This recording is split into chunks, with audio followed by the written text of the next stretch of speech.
the Mock Turtle. She made her way through the animals over to the other side of the playground.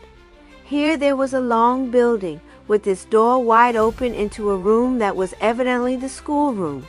There were rows of desks and seats, but to Alice's surprise, there were no scholars. She wondered what had become of them, and she wandered about in the schoolroom for some time, walking between the monotonous rows of seats, and now and then stopping to look at the pictures fastened on the walls that seemed as if they ought to be interesting. They were very high up, however, and so indistinct that she could not make out the subjects of any of them. There was a raised platform at one end of the room, with the teacher's desk on it and a great globe on one side, and sitting on the platform, she saw as she came up to it, was the Mock Turtle. He had been almost hidden by the desk, and sat there surrounded by books, with his attention fixed upon the one that he held in his hand. He looked up, however, when Alice approached, and, laying aside his book, sighed deeply. "I'm trying for to get a good education," he said. Alice said she thought that he had once had the best of educations. So I had, he answered. But I forgot that education. I didn't know it very well anyhow. I'm trying to learn another if I can, but it's very hard work." "Is that one of the children's school books that you have?" she asked. "No, indeed. I should think not," he said indignantly. "Do you take me for a child? It says in the beginning that this book is solely for the use of teachers." Alice looked at it and saw that Teacher's Key was the name on the outside. "Oh dear," she said, laughing. "I shouldn't think you would get much good out of that book." "Why not?" he asked in a tearful voice. "Why not?" "Well, you're not a teacher, are you?" said Alice. "Of course I'm not," answered he, "but I want to know what the teachers know." "That's what you go to school for, isn't it?" There was no denying this exactly, though Alice knew he was entirely on the wrong track. "I thought if I just could find out what the teachers know," he went on, "then I could learn it all at once and be done with it. So that's why I've come here all by myself. I've got all their books here. But I should think it would be hard to learn anything out of a key to an arithmetic," remarked Alice. "I've not got very far yet," he replied, "but it don't seem hard at all. These are all answers, you know. You set down the answers, you see. You don't have to guess the sums."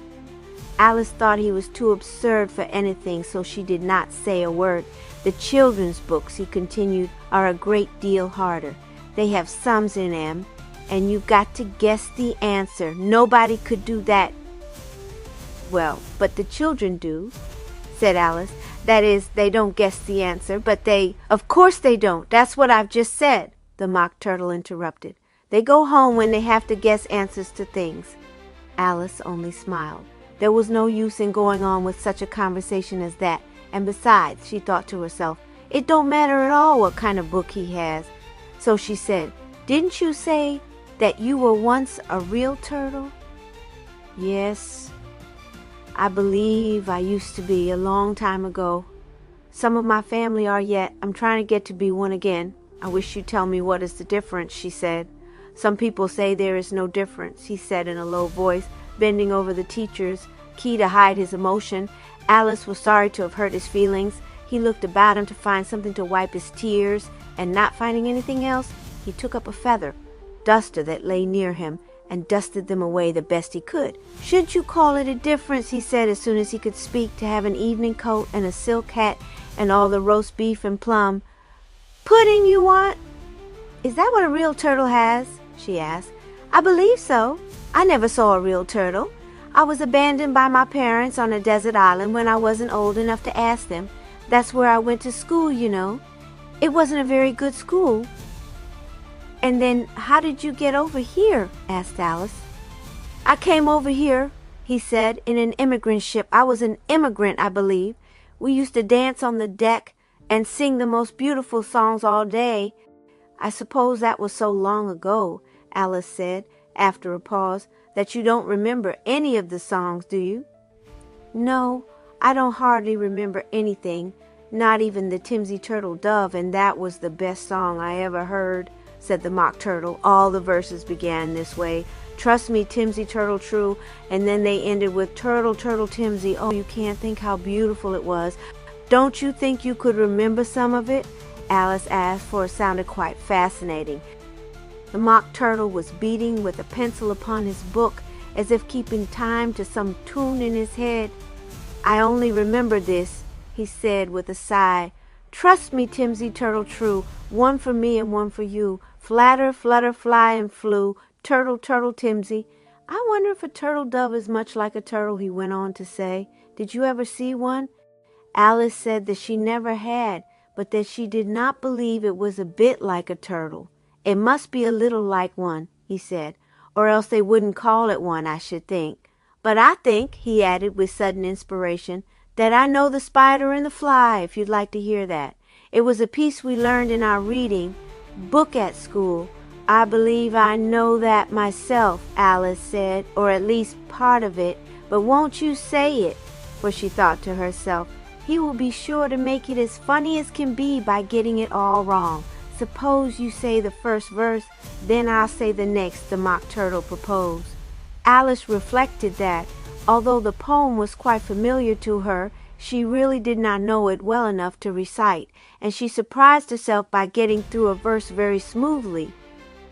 Will you walk into my pantry? Said the spider to the pig. 'Tis the prettiest little pantry, but the pies are fine and big. Approximately the way to walk into them is to eat them one by one, and I have many pretty things to eat when they are done. Approximately, oh no, no, no, said the little pig, to tempt me is in vain, for if anyone should blow me up, I'd not come down again.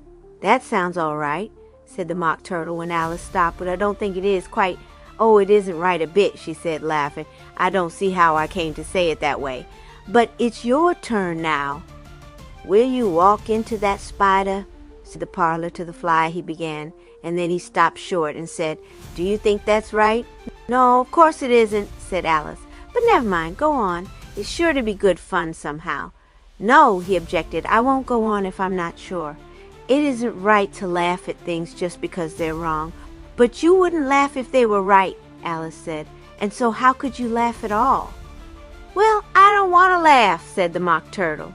I used to have a book with all those songs in it, and lots more. I can't think where it has gone to. I must have lent it to the Griffin. He began to bite the end of his pencil and look thoughtful. Did you ever hear a song, he went on, about a story of a great black bird that got into a house and wouldn't go out again? They couldn't make it go out. Alice thought she could not recollect any such story as that. What sort of a bird was it? She asked. I think it was a crow, he replied. But of course I don't know whether it was or not, for I never saw a real crow. Alice tried to think how his not having seen a real crow could make any difference in his knowing whether it was a crow or not in the song. Perhaps it was a black hen, she suggested. Crows don't come into the house ever, you know, and hens do sometimes. Then I dare say it was a hen, though I never saw a real hen either, he said. This was a great black bird of some kind anyhow, for there was a picture of it. It got into a room and got up on top of a door and would stay there. They couldn't do a thing with it. They opened wide the shutter, but it made a dreadful flutter, and it kept on saying it would never, never, never go out any more, no matter what they did. It sat on people's heads all the time and picked with its beak and scratched the violet velvet cushions. Then it kept on rapping, rapping, and tapping, tapping. It was horrid, you know. You can't think how bad it was. Yes, said Alice after thinking a little while. I do remember hearing something like that read once. It was at a reading where I went with my mother a good while ago. It was about a raven. That's kind of a crow, you know. But what is a reading? The Mock Turtle asked. Oh, nothing much, replied Alice. Somebody just reads and reads, and the people all sit round and wait till he is done. Is that what you call nothing much? He exclaimed. Why, of all things in the world, that's what I'd like. They had something like that here once, but they didn't call it that. The poet had one, only you had to pay 2 shillings. Here the tears came to his eyes again as he added sobbing, and and I only had 2 pence. I believe nobody had 2 shillings. Oh, I didn't care for it at all, said Alice. The man who was reading made all the words go just everyhow, and you couldn't half tell what it was about. But then, you might have a chance to look round and see if you could see a real turtle, he said. I never saw one, said Alice, laughing. Not at a reading nor anywhere else. What is that book you have there now? The Mock Turtle had taken up another book and was turning over the leaves. It's called Songs of Science, he said, but you wouldn't understand it. It's intended to learn science with nonsense, said Alice. I should think I could understand anything you could. Well, here's a chemistry song, for instance, and I don't suppose you even know what chemistry is. Indeed I do. I've done chemistry myself, answered Alice, who had in fact helped her brother in some of his private experiments in that branch of science, and knew several very imposing names. Well then, this song tells all about chemistry, said the Mock Turtle. It's called Kilkenny Cats. That's very curious, Alice thought. I can't see what any kind of cats has got to do with chemistry. But the Mock Turtle had begun. It's called the Quarrel, too, he said. Approximately the acid bottles and alkalis. They lived on separate flats. When one of them spoke about rats and mice, the other one spoke of cats. You're only a rat and I'm a cat, said Alkali once in spite. No, no, answered Acid, 'tis you're the rat, and I'll show you that I'm right. Approximately soon, there was a silence in the room. They hushed the matter up. The chemist, he mopped it up with a broom, and he left some in a cup. Well, said Alice, frankly, I certainly don't understand that. What was it that was in a cup? I don't exactly know what it was myself, confessed the Mock Turtle, but the book says there is a moral to it, I think. There's an index, perhaps I can find it.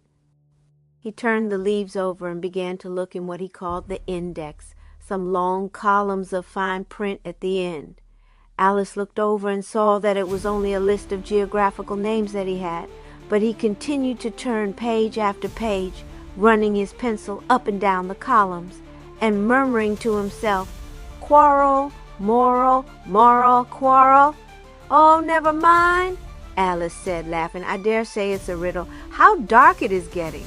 So it is, said the Mock Turtle, and he immediately began to collect the scattered books and pile them up neatly under the teacher's desk. The large empty school room looked rather desolate. What became of all the scholars? Alice asked. Oh, they went home when the bell rang, he replied. It was study hour, you know. Study hour, cried Alice. And didn't they have to stay? No, of course not. FM the only one that ever comes in study hour, and I wouldn't come myself except I'm in hopes of getting to be a real turtle. Just then Alice perceived in the failing light that there were some shelves behind the teacher's desk filled with all sorts of odd-looking things. She could not make out what they were. They looked something like the Indian curiosities in her uncle's cabinet. Those are objects, you know, said the Mock Turtle. Objects, repeated Alice. Yes, for object lessons. Don't you know what object lessons are? Alice had heard of them and had indeed taken many such lessons herself. Without knowing them under any particular name, she could learn nothing from these objects, however. The Mock Turtle, having put all the books in order, crossed the room without another word, and going out the door, he shut and locked it after him.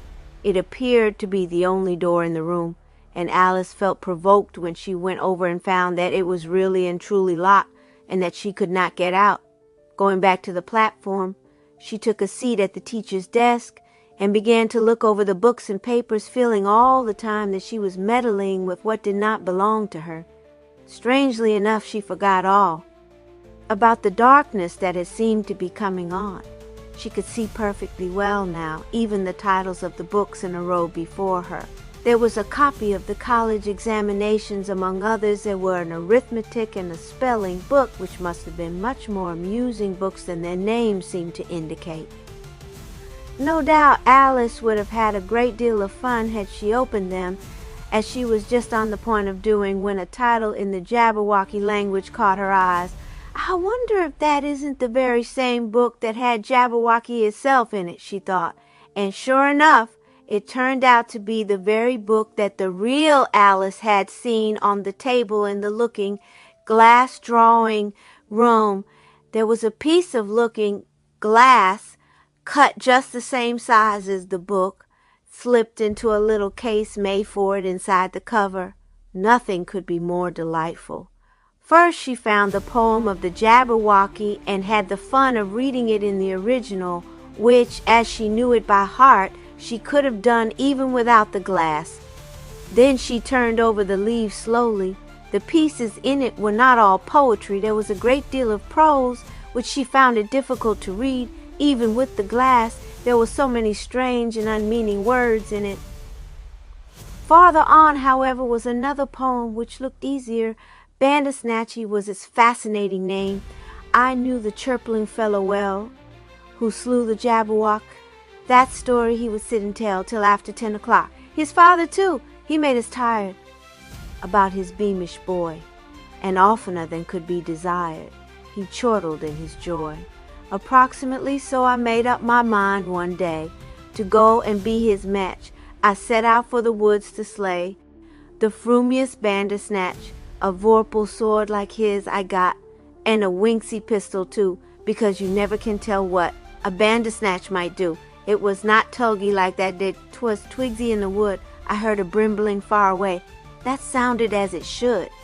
I said at once, that must be it. I'd like a glimpse to catch. I ought to know before I hit, if 'tis a Bandersnatch. A queer thing whistled overhead. I thought 'twas up a tree. Are you the Bandersnatch? I said. It answered, that I be. Approximately I found it was not up a tree. Its legs were awfully high. Don't shoot and I'll come down, said he, and falsely turned to fly. Its tail I chanced to grapple, but that tail, how fast it flew! 'Twas leagues before my sword had cut the biggest half in two. I knew the tail would do as well, nay, better than the head. And what a tale it was to tell, in it the death! They said, approximately the Bandersnatch is dead, they shout. The gumptious deed was such, and since we have not heard about the Jabberwock so much, it took Alice a long time to read this. She read it over twice with great delight, and then carefully sliding the glass back into its case, she put the book in its place. That glass is just like a sort of dictionary, she said to herself, and she wished that her French reading book would translate in the same way. In getting at the books, she had disarranged a pile of papers with writing upon them. She saw that they were compositions written by the scholars. They had names on the outside, and one of them was signed Mock Turtle. Alice could not help looking at this. It was about the camel. To write anything about a camel, he wrote, is very hard because he has such a great long crooked neck, and he also has 2 humps on him, except when he has only one, and they are to hold on by when you fall off. He has no stomach, but only a pail of water inside of him, put so he can help himself easy. They fill it at the pump before he starts. His hair is bright red and blue and green, for camels' hair shawls have to be made of it. A camel is very much like a monkey, only he is made different. There is no more about the camel. Alice laughed, and laying the paper back with the others, she began to put them all in order again. Then she perceived that among them was one in print, with a great deal of large type in it, and having the word program on top. As her eye went rapidly down the page, she became more and more interested. She skipped the finer print of details and read only such words as these: approximately great occasion, kindergarten celebration, exercises and recitals, speeches, presence of royalty, bishops, music, drama, banquet. Approximately this must mean the occasion I've heard so much about, she said to herself. Oh, I wonder where it is. Perhaps it is going on somewhere this very minute. If I only could get out of this room. She stood up on the platform and looked very searchingly along the walls to see if there was any other way of getting out, any window out of which she might perhaps climb, when she spied the outline of something that looked like a small door at the farthest corner of the room. a door exactly the color of the wall. Whether it had been there all the time or not, she did not stop to think. Chapter 10. The Great Occasion. It was really a door. As Alice approached, she could hear music and voices and could see a light gleaming through the keyhole. Full of curiosity, she knocked eagerly on the door with her knuckles, and it flew open at once. The fish footman bowed to the ground, and she entered a large room that was lit up with rows of candles. 3 droll-looking old fellows were standing in a conspicuous sort of balcony tuning up their fiddles, and a placard that hung on the balcony announced that they were loaned for the occasion by King Cole. That it was truly a great occasion, everything seemed to denote. Alice was just in time for it. There was a large door at the other end of the room, wide open, and all the Wonderland people she knew, as well as some that she did not, were coming in and seating themselves. Upon the platform, kings and bishops were taking their places, and the court poet was standing in a conspicuous attitude of melancholy grace. There was a space left on the platform where the performances were to come off. The fiddlers were now fiddling with all their might, and everybody was talking at the top of their voices, loaned for the occasion. Alice found she was sitting next to the White Queen on the one side and the Hatter on the other. Instead of his sample hat, he had put on a Turkish fez in honor of the event. It did not have a price label upon it, but some white threads were to be seen on a small, unfaded square of the cloth, which made it look as if one had been recently taken off. He lifted his cap by the tassel and made a polite bow when he recognized Alice. On the bench behind her was the Mock Turtle, and next to him was the Griffin, whom Alice was surprised to see, as he had so expressly said that he would not be there. He explained to Alice, when she turned round, that the Mock Turtle wouldn't come without him, and that he hated to disappoint the old chap. The bishop was more fun than a circus, too, he said. Everybody had a program. Alice found she had brought the one she had in the schoolroom, but the curious part of it was that on being compared, none of them were alike, and there was much discussion as to what really was going to happen. The Duchess leaned over with a sort of society smile on her face and told Alice how sweet she was looking tonight, and then, giving a little nudge and wink to the Red Queen, who sat next to her, she whispered something behind her fan, evidently about Alice, for they both laughed and looked at her. But I don't care a bit what they say. She thought she looked round at the Hatter, who was dozing with his fez tilted over almost to the end of his nose. Presently, a bell was rung sharply, and the music stopped. The White Bishop came forward and rapped on the floor with an umbrella. This proceeding did not have any effect upon the hilarious assembly that appeared to have met there chiefly for its own amusement. The bishop pounded as hard as he could several times without result, and the Griffin, leaning over to speak to Alice, facetiously remarked that he ought to have brought a gun along.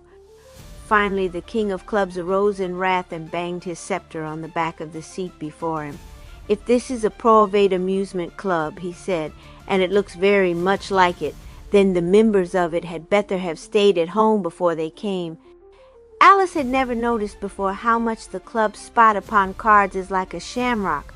The king looked very fierce, however, and his address had the effect of producing something like silence, though there was still some rustling and whispering going on. "Ahem!" said the bishop, coming forward with a smile and consulting some papers he had in his hand. "The first thing noticed in the program of this pleasant and, I trust, profitable occasion is, I see, to be a toast. Where is the toast?" "Please, sir," began a very small pawn. "Silence," said the bishop sternly. The pawn, who had been standing rather unsteadily on a broken base, fell down flat on his face. "Silence, I repeat. Where is the toast?" I said. "Fetch it hither." "'Tain't toasted yet," called out a personage who was peeping through the crack of a door. "The toast is the last thing," said the Red Bishop. "It comes after the banquet. You got the papers wrong about—" "Sa-ha! So I perceive that I have," said the White Bishop, in no wise embarrassed, and upside down as well. I should have learned such simple facts myself shortly, however, by being made aware of the untimely end of these proceedings. Well then, he began again, the first thing that I note in the program of this pleasant and, I trust, profitable occasion is a speech by the Red Bishop. That dignitary will now address the assembly, but briefly, please, briefly. The Red Bishop at once came forward and spoke very rapidly. My friends, I have nothing to say and no words to say it in. He then retreated amidst a storm of applause from the audience.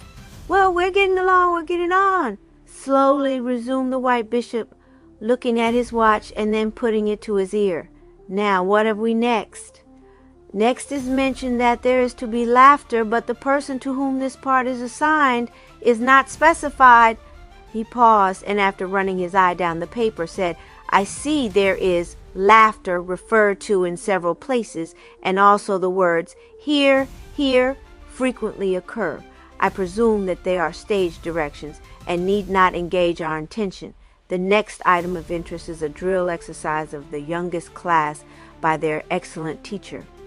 A crowd of little pawns, red, white, and black, led by a teacher, now came in and took their places on the platform. They formed into line and began to hop up and down, keeping step in time to a song they sang with sharp, thin little voices. It was only one verse over and over again.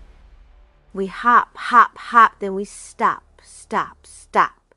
Then we flop.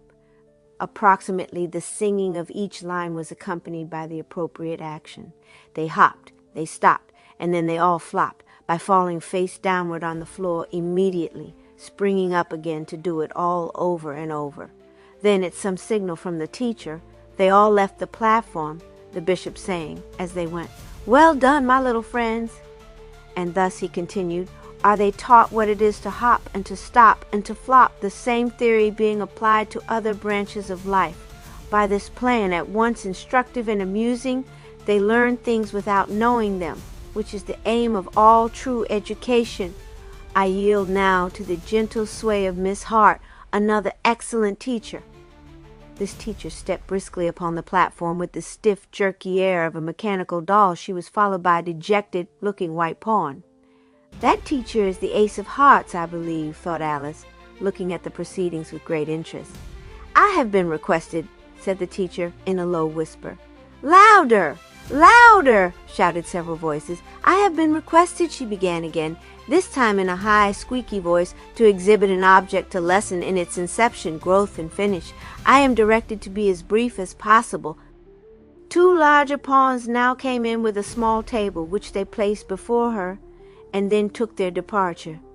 The white pawn stood opposite to her, with his back to the company. What is this, Jemmy? She said, placing a small object on the table. Quick now! That's an almond, said Jemmy, though it really was an almond. Right, said the teacher. Now where does it come from? Out of a paper bag, said Jemmy after a minute or two of deep reflection. Observe, said Miss Hart, addressing the audience, the rapid awakening of thought. And how was it made, Jemmy? I expect it grow, said Jemmy after another pause. He was visibly waking up now, and she looked towards the audience with a nod in order to call attention to the fact. Now, she said, placing another thing on the table, you don't know what this is. It's not an almond. It's an ammonite. Where does it come from? Outer a pape, began Jemmy. Think again, interrupted Miss Hart. It's an object, Jemmy. Where does it come from? Off of the shelf where the objects is, answered Jemmy with a look of triumph. Right. And how was it made? I expect it didn't grow. Not this time, said Jemmy, whose mind seemed to be as wide awake now as could be desired. He had seized on the almond, but Miss Hart took it away from him. What's the difference between she asked, laying it beside the object. That one's bigger than the other, he said, pointing to the ammonite. Well then, Jemmy, said the teacher, now I hope you know all about an ammonite, so we'll put it back with the objects now. But you may have the almond. What will you do with it? Scraunch it open and eat it, replied Jemmy promptly.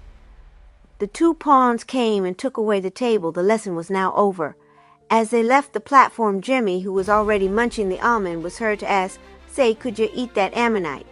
The bishop was instantly in his place again. He had just been having a drink of water or something, and was wiping his mouth. "You have now, my friends," he began, "seen education at its fountain head. We have beheld the harmless wisdom of the serpent joined to the wings of the dove. More, we have seen science herself, in the form of a simple ammonite, making a lodging place in the breast of a hitherto innocent pawn. What more can we ask? But instructive and pertinent as our reflections are, we must not allow our young friends to consume the entire evening. Suffice to say that by such gentle meanderings of truth, we store the mind with facts. Facts, those ornaments of society and the solace of long winter evenings. Now, if any person would like at this juncture to ask a question, it will be in order for him or her to do so. What do they do with them facts on cold winter evenings? The Griffin promptly rose to inquire. There was silence for several minutes. "Why is there no answer?" asked the King of Hearts. "Why should there be any, your Majesty?" returned the bishop. "I understood it was said that questions might be asked," said the king. "They might undoubtedly," replied the bishop, "but it was not said they might be answered. But this is no time for cabalistic remarks, my friends. We arrive at the next performance on the program, which I announce as the poem, That Little Word.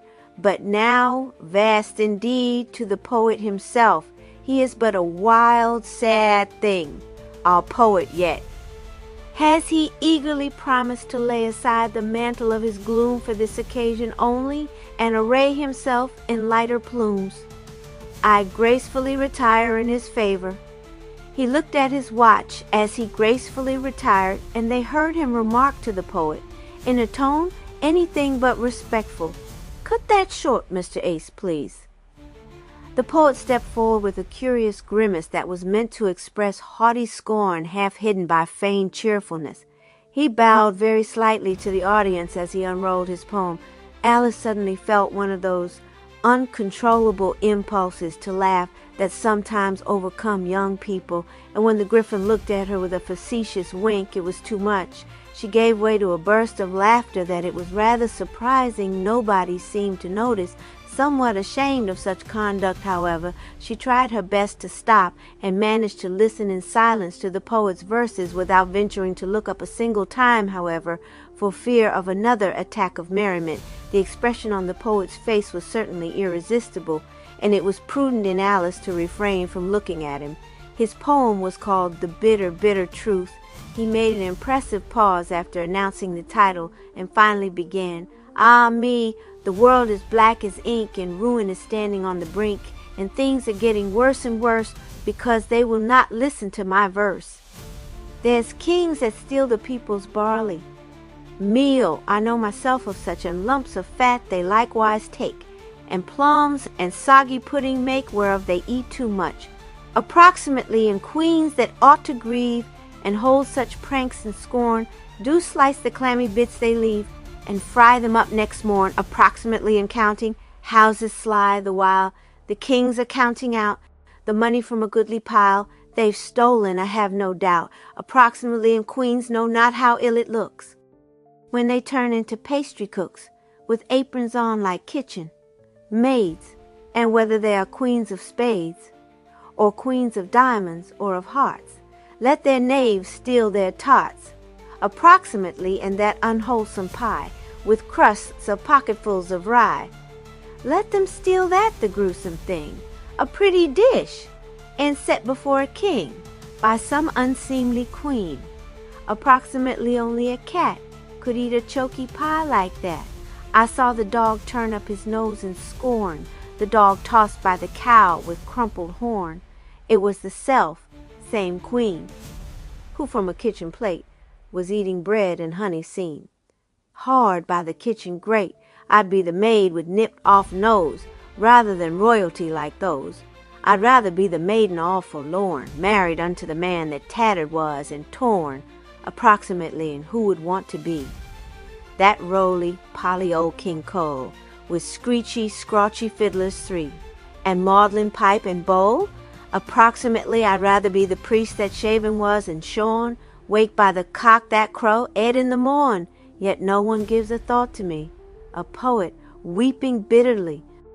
This poem was greeted with uproarious laughter and cheers. Hands were clapped, handkerchiefs waved, boots and sticks and umbrellas thumped on the floor.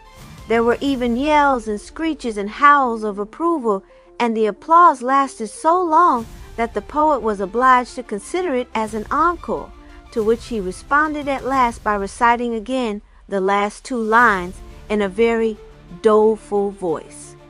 There was a great deal of mirth, especially among the royal personages present, although they were of one mind as to the justice of the poet's scathing accusations. They seemed to think it the best part of the fun. "So true, you know," said the Duchess, who had laughed most of all, and took upon herself quite the airs of a queen. The Queen of Hearts rose from her seat and said in a commanding tone, "Saucy rogue, off with his head." But there was a grim smile on Her Majesty's countenance. It was well understood that the Ace of Spades was a favorite at the card court. The poet gave no sign of having even heard her sentence. All throughout the applause he stood in a fine dejected attitude, with his arms crossed, and as much scorn on his countenance as it was possible for him to get there. The White King was the only one of all the royal personages who had nothing to say. Alice had noticed several times during the exercises that he had seemed very drowsy, nodding his head, and then suddenly bracing himself up with the wide, awake air of a very sleepy person. He was so sound asleep now that not even the noisy applause had disturbed him, and Alice thought it was rather fortunate. The poem that he was to recite, the one that had such a way of going to his head, had not been altered as far as she knew, and the prospect of his getting into a tantrum over it on the platform was rather distressing. She hoped no one would wake him up when his turn came. The bishop now came forward again, this time with a strangely crestfallen air. He had a book that Alice saw at once was not his precious collection. It was a much thinner volume, bound in red. He turned over the leaves with a very disheartened air, and at last he said, keeping the book open at a place he had found, "Ladies and gentlemen, life is not all sunshine. Sometimes it is even thunder and lightning, as in the present case. I beg leave to announce to you that the worm has entered the bud. My immortal work, the only collection resembling it in the world, perhaps I may also add, in this or any country. I allude, alas, to my collection of poems suitable."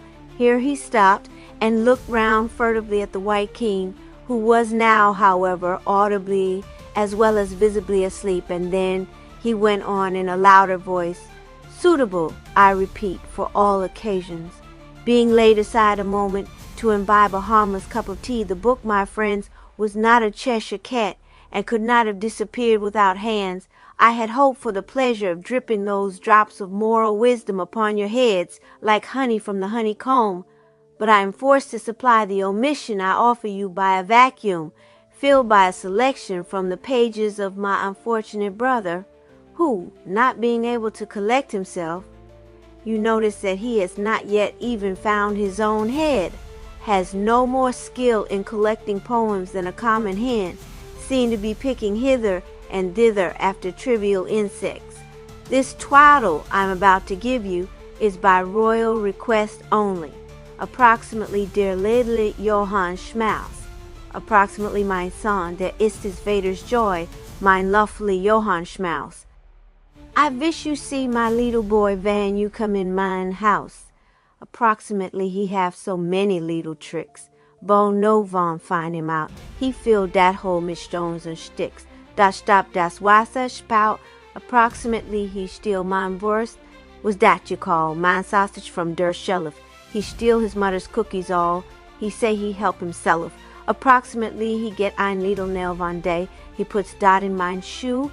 Ach Himmel! Wat is das, I say? Das stick me true and true? I tells not all dem tricks by mir. That's 2 mark pens and inks. Ah, but that little boy was dear, as what you cannot tinks. Approximately their neighbor in their house above. They calls him Johnny Dutch. Sometime they say they thinks I laugh at. Mine little boy too much. Approximately there was much laughter and applause, and some attempt at an encore which was sternly frowned upon by the bishop. He had to resort to his umbrella again to restore order, but as this only had the effect of seeming to be part of the noisy demonstrations of the audience, it rather increased the hilarity than otherwise. The king of clubs again came to the rescue with his voice, and scepter. If ye go on the loik of this, he said, we'll be every one of us home in our beds be the time we'll be getting to the banquet table this night. This had the effect of restoring order and even silence at once. The bishop, his unwelcome task over, now seemed quite himself again. With a complacent smile and bow, as though it were his first appearance for the evening, he said, my friends, for friends I may indeed call you, tried and trusty friends, at last your patience is about to be rewarded. The great event of the evening is now close at hand, which, facetiously alluding to myself, I shall call approximately the White Bishop's speech. Approximately, my friends, when an emotional and at the same time psychological revulsion of mind checks at its source the accustomed routine of educational decorum, when, in fact, truth rolling in thunder, tones from the wellspring of nations, obscures, and at the same time eliminates, here the King of Hearts rose from his seat and called out in a loud voice, 1 moment, please! How much is there of that? He asked, as soon as the bishop had reluctantly stopped. I hardly know, your majesty, answered the bishop in a decidedly grumpy voice. Well, find out, please. There was a rustling of paper for a minute or two while the bishop was finding out. There are not more than about 75 pages, your majesty, he said at last, but it is my intention to leave out 2, exactly in the middle. Well, very good, said the King of Hearts. Leave them out by all means. But there has been some mention made of a banquet. Pray, where does that come in? The banquet, sire, said the bishop, turning the program over, is on the other side. Let it be put on this side, then, commanded the king, and let it take place at once. I hardly think, began the bishop. The banquet is taking place this very minute, said the March Hare, suddenly appearing on the scene. He had on a cook's cap and apron and carried a long ladle. There's plum, cake, and white bread and brown and sardines, but everybody was getting up with one accord, and with the most astonishing swiftness the whole audience crowded out the door, leaving Alice, who could not make up her mind so suddenly on any subject, sitting alone in an empty room. The performances she had reason to think were not more than half over. Her own program had disappeared, so she took up a paper left on the seat next to her that she supposed was the one belonging to the White Queen. To her surprise, she found that this paper was not a program at all, but a menu card of the banquet. It was full of such names as these, approximately potage de rien du tout, pommes de terre sans culottes, réchauffé de je ne sais quoi, badinage à la gamine de Paris, charleroux de guerre, ragout si la chiffonnière entre nous. Alice could not make anything out of this at all, excepting that the things did not sound very tempting. RSVP was at the bottom of the menu, and Alice smiled as she happened to know what that meant. She rose from her seat and went to the open door, considering whether it would be worthwhile to try to follow the party. Nothing was to be seen of them, however, nor was there a sound to indicate even the direction in which they had gone. But I don't care for their old banquet, she said to herself, even if I could find it. She was indeed quite glad, on the whole, to find herself alone, and she went on her way, taking a pathway that led from the door, and that soon brought her out into the road again. Chapter sheet. The Tweedles. It was a charming day. It did not occur to Alice to wonder what had become of the darkness, and as to the banquet, she entirely forgot all about it. She was looking in at a gateway by the roadside that seemed to open into some beautifully kept park grounds, and hesitating as to whether she ought to enter them, when she saw no less a personage than the Queen of Hearts standing on the lawn and looking through her hands, which she held up to her eyes after the manner of opera, glasses.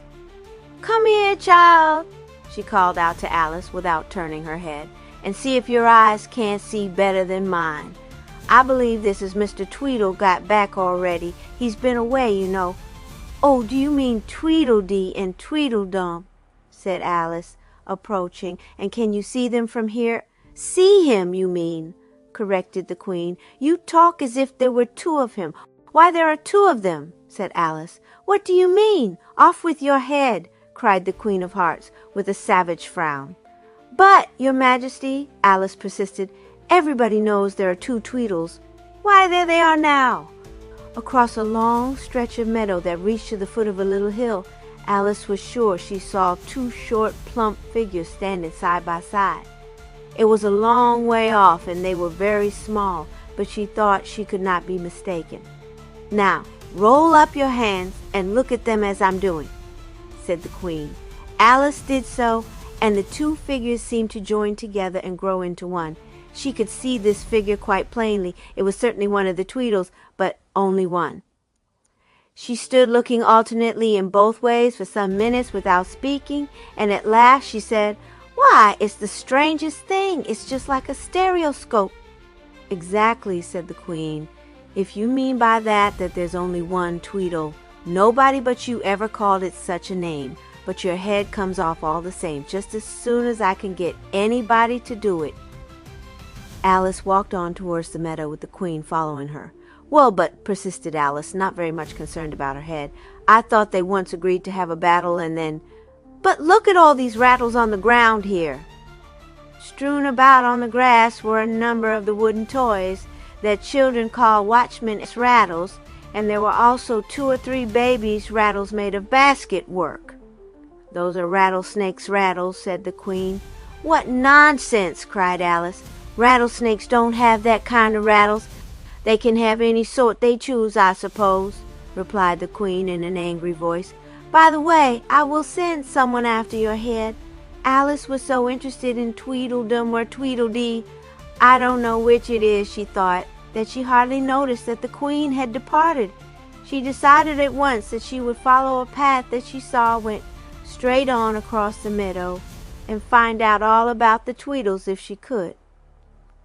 It seemed a very short walk, for in a few minutes she found herself going straight in at the door of a little house.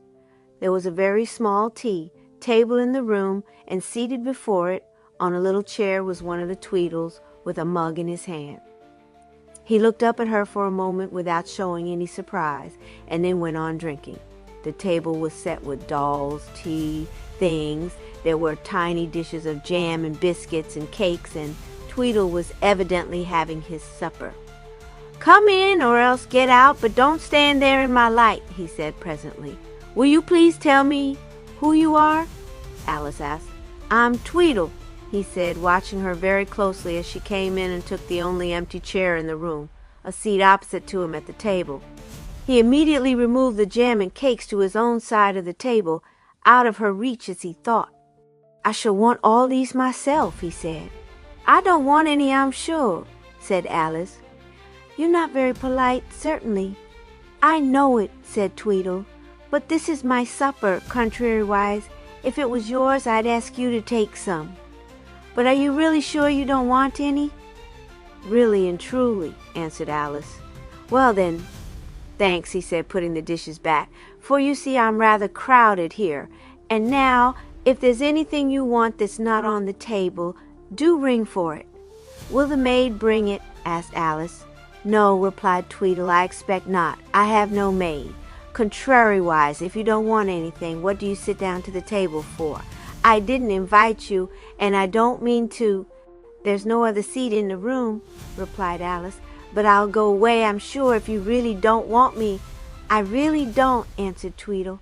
Nohow, there was nothing else to do after this but to go at once, and though Alice had a great mind to be vexed, she reflected that she had been rather rude herself in coming into his house in such a very unexpected manner.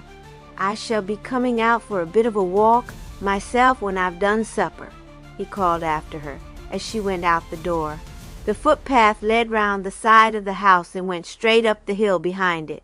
She had not gone far before she heard Tweedle coming up the hill, panting and puffing like a small engine, and he called to her to wait. He had a heavy umbrella with him. "You might have had a little of that jam after all. It was uncommon nasty and sticky," he said as soon as he could speak. "Couldn't you eat it all yourself?" she asked. "No, I couldn't, nohow," he answered. "I knew you wanted it too all the time. You're the rudest person I've seen here," said Alice. "I dare say I am," he replied. "I hope so. My brother tries to be ruder than I am, but he can't be nohow." "Oh, that's what I want to ask you," she cried, forgetting all about his rudeness. "Then there are really and truly two of you after all, and so the Queen of Hearts was wrong?" "No, she was right," he contradicted. "There is only one of us, one of him, and one of me. We used to go together so much that we got mistaken for two." This was not very clear to Alice, but she asked, "And don't you go together any more?" "No, indeed," replied Tweedle decisively. "Why not?" she asked. Tweedle was rather slow in replying, but at last he muttered in an angry voice, "Of all the nasty, selfish, greedy things," and then stopped as if overcome by some recollection. "I dare say you were just as bad," said Alice. "So I was," said Tweedle, "but so was he. You haven't got your name on your collar, I see," said Alice, changing the subject. "Which one are you?" "Oh, those names were just fancy. If you see me first, then I'm D, contrariwise. If you see him first, he's dumb. You can see us from the top of this hill. He lives one side and I live to other, or I live one side and he lives to other. It's just as it happens. Whatever. I saw one of you a little while ago," Alice remarked. "Did you?" asked Tweedle. "Which one?" "That's what I don't know," said Alice. "At first I thought it was both of you." "If you don't know which one you saw, you can't tell which one I am," he said. "Nohow." Alice was decidedly puzzled. She kept thinking about it until they came to the top of the hill, without understanding it any better. They walked on a few steps, and came to where they could look down on the other side of the hill, and there she saw a little house at the bottom, exactly like the one which they had just left, and which was now out of sight. There was no sign of the other Tweedle, however. Alice said she had hoped they might see him too. "Oh, we don't want to see him," said Tweedle. "He's a very deserving fellow, he is." "Is he?" said Alice. "I thought you didn't like him. What makes you say he's deserving all of a sudden?" "Because he is," Tweedle replied. "He deserves a dozen good whacks, and he'll get him too if we ever fight again." And he went ar, with a snarling gesture at the thought of his brother. "There must be two of them," Alice said to herself, with conviction. "He's in bed now," said Tweedle. "He always goes to bed when I'm up. Contrariwise, just as I get snugly tucked up, house and all, out he comes. That's something like the little man and woman in the barometer that we have," Alice said. "The woman goes in when it rains." "There you're wrong," said Tweedle. "He goes in when it rains because he hasn't any umbrella." Here Tweedle looked at his umbrella with great complacency, and pretty soon he raised it over his head and spent a few minutes in admiring it. There was a small rustic seat by the side of the pathway here on the hill, just large enough for two, and Tweedle sat down upon it. "Come under this umbrella," he said, "and I'll tell you the rest of that poetry." "Oh, that will be delightful," exclaimed Alice, taking a seat. "But you haven't told me any poetry yet." "Haven't I?" said Tweedle. "That's very curious. I don't understand it, for you've heard the walrus and the carpenter, I'm sure." "Yes," said Alice, "but you didn't say it to me, and it wasn't I who heard you." And she was getting almost as mixed up as the Wonderland people, but Tweedle seemed to understand. "Just as I thought," he interrupted her. "The other one of me said it to the other one of you." "Was there any more of that?" she asked. "There wasn't then," he replied, "because we didn't know any more, but we know nearly all of it now. What was the last you heard?" Alice was quite prepared for examination in Wonderland literature. She repeated the lines, "Only the shells were left, because they'd eaten every one." "Approximately that ain't right, nohow," said Tweedle. "Of course not," Alice assented. "It isn't right to deceive even oysters like that." I mean, the verse isn't right, he said. You've got it all wrong, but no matter, have it so if you like. This is the way it goes on. Approximately they flung the oyster, shells away as far as I could reach, and then they both went back again, along the briny beach. Approximately the carpenter right sadly gazed. Upon the neighboring shore, the walrus did not care a bit. He wished he had some more. How many do you think? He said. Could we have had a piece? Too many, said the carpenter, and here comes the police. Approximately the walrus laughed a scornful laugh. Well, let them come, said he, yet still he flung their knife away. Into the deepest sea they walked together hand in hand, as harmless as they could. They gazed upon the distant ships. It did no sort of good. They took the carpenter along and put him into prison, and this was only right because those oysters weren't his'n. The walrus, too, was taken off. They put him in the zoo. They kept him in a little pond, exposed to public view. Approximately, he sometimes wished he could get off to frolic in the sea. He often wished that he had let those little fellows be. Oh, Alice exclaimed as soon as he had finished. How perfectly splendid, wasn't it? Well, no, not splendid, I should say, said Tweedle.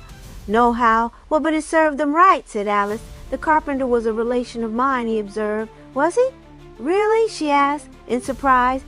Yes, he was, answered Tweedle, and the walrus was my uncle. I don't believe you at all, said Alice, detecting a mischievous look on Tweedle's face. I don't care, replied Tweedle. Have him for your uncle then, if you like. It suits me just the same. You said you knew nearly all of that poem, said Alice, not noticing his last remark. Is there any more of it? Yes, answered Tweedle. The carpenter soon got out of prison, and then he got the walrus away too, and so they both went down to the seashore and got some more oysters. Oh dear, cried Alice. Why, I thought they were both so sorry about it. Well, so they were. But oysters are very good. I wish I could get some, I know, but how sleepy I am, he said with a yawn. I don't want to talk to you anymore. He suddenly rose from his seat, and shutting his umbrella, he turned and ran back down the hill, very awkwardly, but at a pace so rapid that Alice could not keep up with him. By the time she had reached his house, he had gone in, and he shut the door in her face. What am I to do? She asked as he appeared at the window. Just what you like, he said, shutting the window and pulling down a blind. Alice had grown accustomed to the abrupt manners most of the Wonderland people had, but Tweedle was certainly the very rudest of them all. He was very diverting, though, and she wished she could see more of him. She walked slowly up to the top of the hill again, and then seeing at a glance that the window of the other house was now open, she concluded to go down and make a visit to the other Tweedle, for there isn't the least doubt about there being two of them, she said to herself. I wonder what the Queen of Hearts could have meant. The path leading down to his house was exactly like the other, and went round to the front door just as that did. She found herself entering at the door in the same abrupt manner in which she had entered the first house. There was precisely the same tea table spread, and Alice could hardly believe it was another Tweedle, so exactly like the first one was the figure seated in the little chair with a mug in his hand. He looked up at her for a moment without showing any surprise, and then went on drinking. Come in, or else get out, but don't stand there in my light, he said presently. Will you please tell me who you are? Alice asked. I'm Tweedle, he said, watching her very closely as she came in and took the only empty chair in the room, a seat opposite to him at the table. He immediately removed the jam and cakes to his own side of the table, out of her reach as he thought.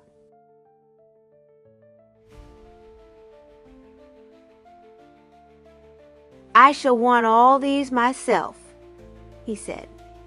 I don't want any, I'm sure, said Alice. You're not very polite, certainly. I know it, said Tweedle, but this is my supper, contrariwise. If it was yours, I'd ask you to take some. But are you really sure you don't want any? Really and truly, answered Alice. Well then, thanks, he said, putting the dishes back. for you see I'm rather crowded here. And now, if there's anything you want that's not on the table, do ring for it. Will the maid—" Here she suddenly became aware that exactly the same scene was going on between them, that even she herself was saying the same things she had said before, and she was overcome by a sense of bewilderment. Her eye fell too on the umbrella in the corner, just as she remembered seeing it in the other Tweedle's house. "Well, I can't stand this," she said, after pausing for a moment to think it over, and just as this Tweedle was saying, "No, I expect not. I have no maid," she turned and left the house at once, walking away as quickly as she could without noticing whither she was going. "Of all the curious things I've seen yet," she exclaimed to herself without finishing the sentence. "And now I shall never know which was which, and I won't ever be sure whether there were two of them or not, after all." Chapter 12. The Pageant. For here, on stopping to look round her, she saw that she had come to a very different sort of country, and had entirely lost sight of the little house and its surroundings, and even of the pathway that led from it, so that she could not have found her way back to it. There was no path in the grassy woodland around her, and she walked on and on among the trees, the landscape slowly changing until it grew to be that of a well-kept park with old trees in groups and beautiful deer around them feeding on the soft grass. She walked slowly for fear of disturbing them, but they were very tame, and some of them came up and thrust their noses in her hands. It became more and more charming every moment. Never in her life had Alice seen anything so beautiful. Suddenly she came out between two groups of dark foliage into an open space, and beyond this space was a high, close hedge. A wide opening in this hedge made a gateway, the pillars on each side of which were castles, one of them red, the other white. Through this gateway could be seen the most wonderful garden, with myriads of flowers and bright-colored birds and marvelous fountains sparkling in the sun. The castles had deep Gothic doorways, and just at the entrance of the white one stood a white horse that Alice recognized at once as the one belonging to the White Knight, though the knight was not there. At the other doorway was a red knight on his horse, standing as if on guard in a stiff attitude with his helmet on. He looked rather solemn, and seemed to take no notice of Alice, but she summoned courage enough to approach him. "May I go into that beautiful garden?" she asked. "No, not just now," he said, in a decided but not very stern voice. "You mustn't go in there without special permission, because the royal family are in residence. But perhaps you can get permission. I know some of the kings and queens quite well," she said. "I'll ask them as soon as I see any of them. Do they come in and out of this gate?" "No, the kings and queens you've seen are not the same ones who live in the ivory palace that is in these grounds. I'm only an outside gate keeper myself, and I don't go in except I'm invited. There's another gateway inside there with pearl and ivory castles, and the knights there are carved out of ivory. The kings and queens have precious stones in them. How very grand and proud they must be," Alice said, thinking aloud. "No, indeed," the knight replied quickly. "They're very kind and good. They're very glad to have anyone come into their beautiful grounds, if they're sure that there's somebody who won't do any mischief there. The White Knight isn't on his horse," Alice remarked after a long pause. "Oh, have you made his acquaintance already?" he asked. Alice said that she had, and that she liked him very much. "Well, he's a rather good sort, even if there is a little nonsense about him. He wouldn't hurt a fly, and he can fight well enough when he has a chance too. And then there's the Red Bishops. Have you seen either of them?" "I saw the one that has no head," Alice replied. "I thought he had a great deal of sense, and I was very sorry about his head." "Well then," he said, dismounting and taking off his helmet so that he could talk better, "you'll be very glad. That bishop is a great friend of mine, and I've been away a long time on my trusty steed up and down the land searching for his head, and I found it. I've only just got back with it." "Oh," said Alice, delighted. "Does he know you've got it?" "Not yet. He don't even know I went for it. because I thought maybe I wouldn't get it, and then he would be disappointed. I found it not so very far from the spot where he lost it, in a place where I'd looked for it 20 times before. Will it make any difference in him? Alice asked. Will he be like the White Bishop? The Red Knight laughed. Not a bit of it. Their heads don't make any difference, said he, repeating what the Red Queen had said. Only it makes them look much better, and I'm very glad that I've happened to come back with the head in time for today, because there's going to be a pageant, and he will be glad to have his head then, so as to look like other people. I hope you'll see him in the pageant with his head on. Oh, how very, very much I should like to see the pageant, cried Alice, much impressed by the name. Will you please tell me what it is and how I could get there? It's a sort of procession, he said, that we have every year. All the kings and queens and their courts and foreign guests from other kingdoms have a grand march with all the magnificence they can get. They will wind in and out through all these groups of trees, around and around, and then when they're all collected, they will march through the forest until they come to the great royal sport grounds, where there will be games and tournaments for 2 or 3 weeks. Perhaps you'd like to be in the pageant yourself? I think I could manage it. There's a tame white pony wandering about here somewhere. You may ride on him if you like. Alice was silent. She could not find any words to express her rapture, but the knight seemed to take it for granted. Well then, he said, when you hear a horn blowing through the wood, just come here to this gate and wait until you see me. By the way, he continued, I ought to be off now. It won't be long before the pageant begins, and I ought to be going this very minute to be in time to give the bishop his head. How I wish the White Knight would come back. He went to get his helmet mended. Oh, must you wait for him? Asked Alice anxiously.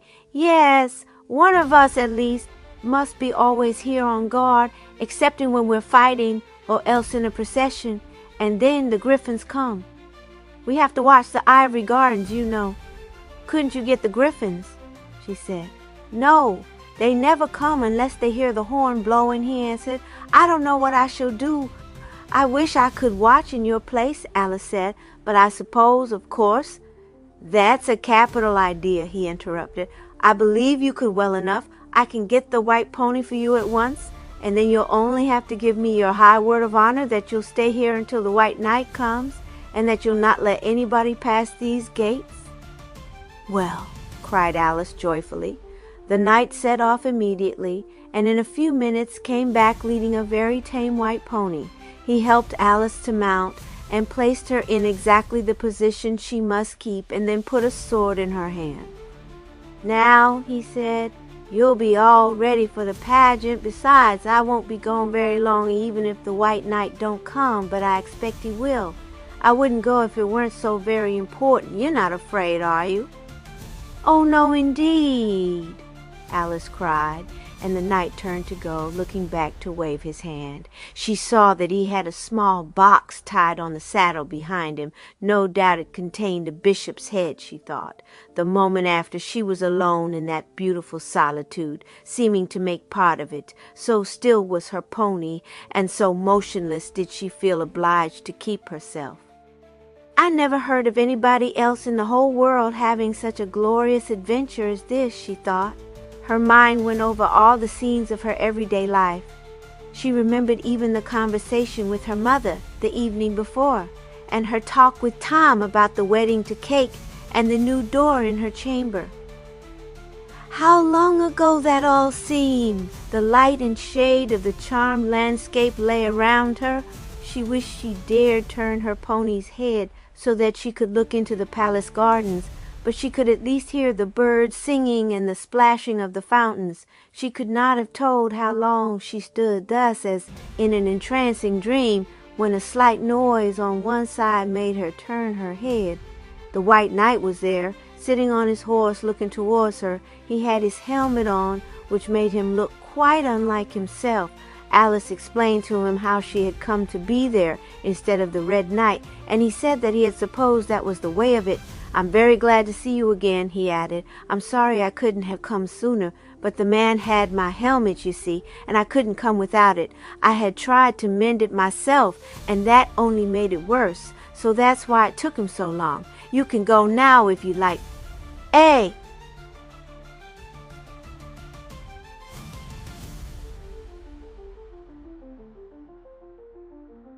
"Oh, it has been delightful," she answered.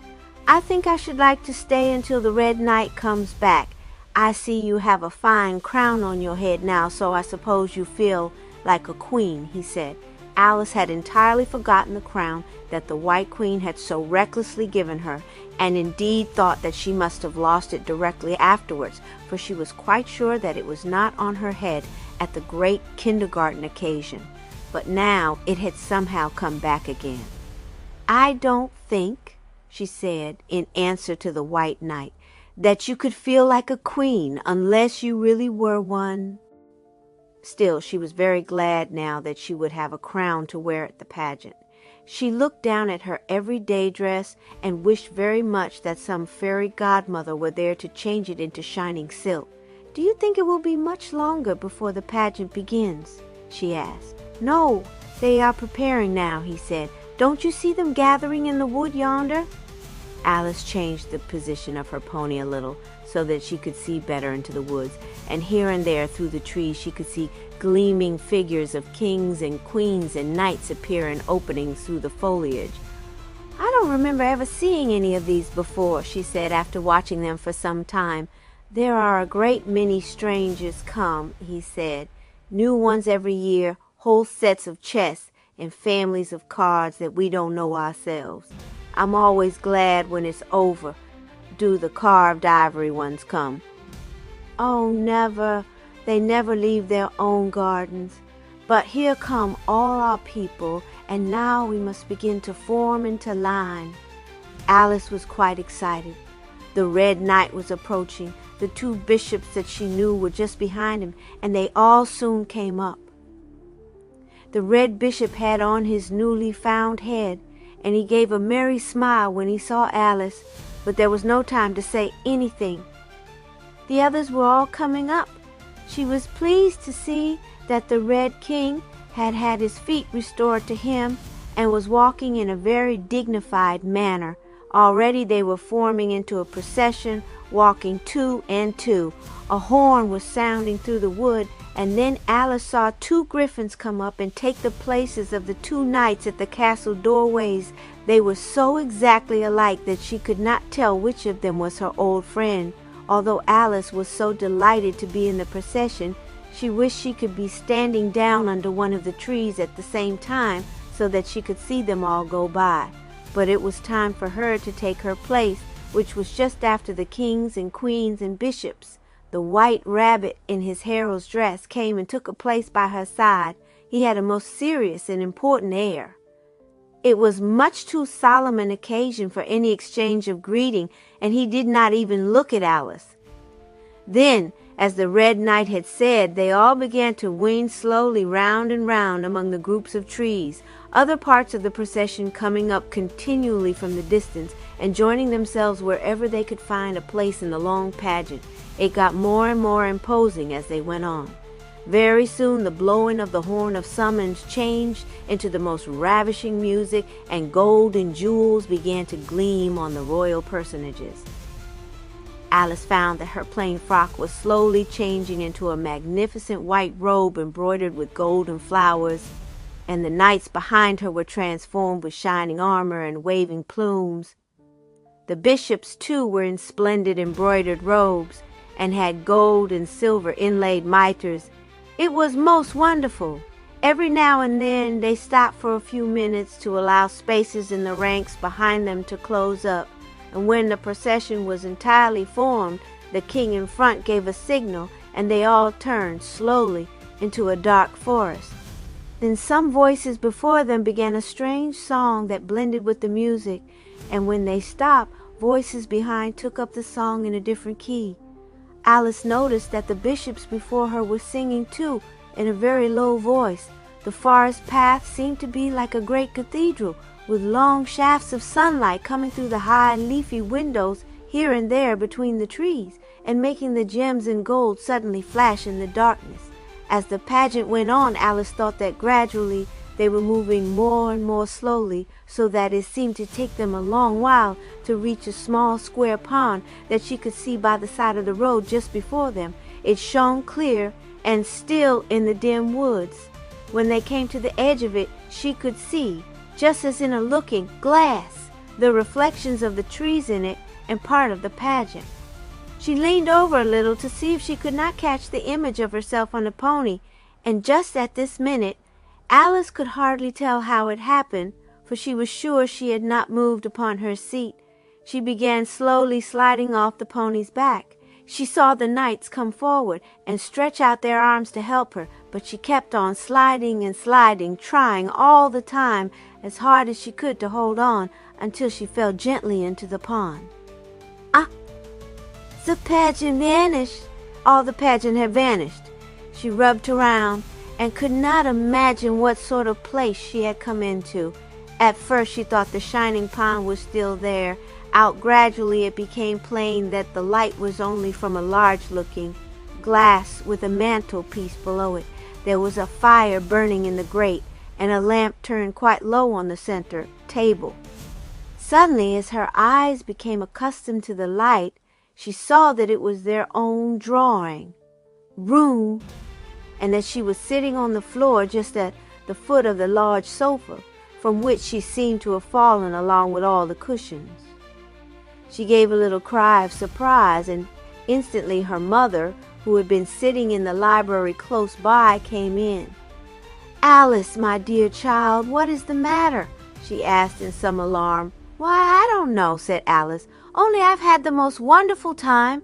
"You must have been walking in your sleep, my dear," her mother said.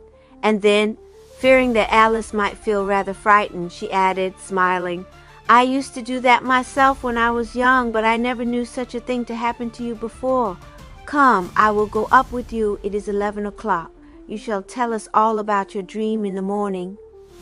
So Alice was very soon tucked up in bed once more, with another good night from her mother, and was soon asleep again.